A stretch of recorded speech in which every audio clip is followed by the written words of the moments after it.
Hey guys, it's Victoria Ming with the Ming team at Impressive Real Estate. Now, normally you wouldn't hear a realtor talk about the negative parts about living in their state, but today we're gonna keep it real and I'm gonna be sharing with you some of the worst parts about living in Arizona.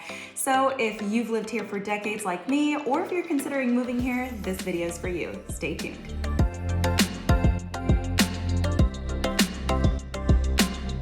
In no particular order, but number one is allergies. A lot of people don't know this, but we deal with everything from pollen, dust, and air pollution here. So if you're moving to Arizona, chances are you may have some bloodshot eyes, some itchy eyes every now and then, and some people do even deal with sinus issues here. If you live here in Arizona, you're gonna know this one when I say it.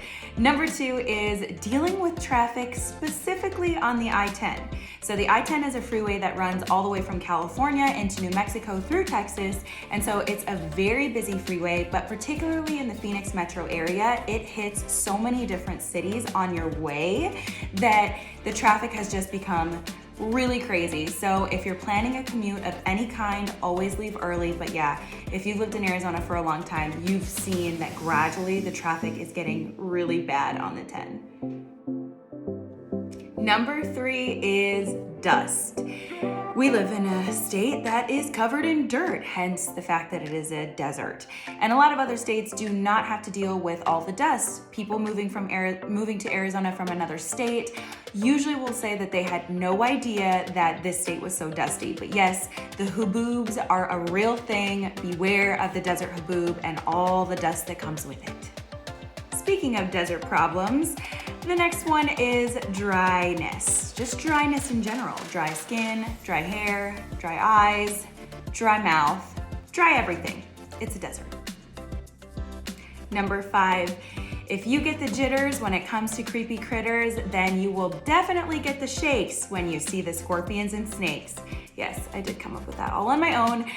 But really, we have some of the most beautiful mountainous backdrops here in Arizona. The landscapes are to die for. The cacti is amazing. However, it does come with all of the natural occupants who live here and the indigenous wildlife, including scorpions, rattlesnakes, javelinas, spiders. We get all of the desert creatures. So if you're not into creepy crawly things, then that may be a drawback for you. But if you like all that stuff, then you're gonna love the desert. And last but certainly not least, let's address the elephant in the room, and that is the 100+ degree temperatures. No lie, when you hear people say that it does get 120 degrees in Arizona, they are being genuine. That is something that we do have to deal with for 3 months out of the year, and then we have beautiful weather for the rest of the year. But yes, June, July, August are very hot in Arizona, and you can expect that you'll hit temperatures in the hundreds plus. However, all the locals will be sure to remind you that it's a dry heat, so it's not that bad. All right, that does it for all of the worst parts about living in Arizona. As an Arizonan for over 24 years, I can tell you that the pros definitely outweigh the cons, but I think it's important, especially if you're considering moving here, that you are aware of all of the positives and negatives that come with living in this state. If you enjoyed this video, please be sure to give it a like and leave us a comment. Let us know what your least favorite and your most favorite part about living in Arizona is. Thanks for tuning in, and we'll see you in the next video. Bye.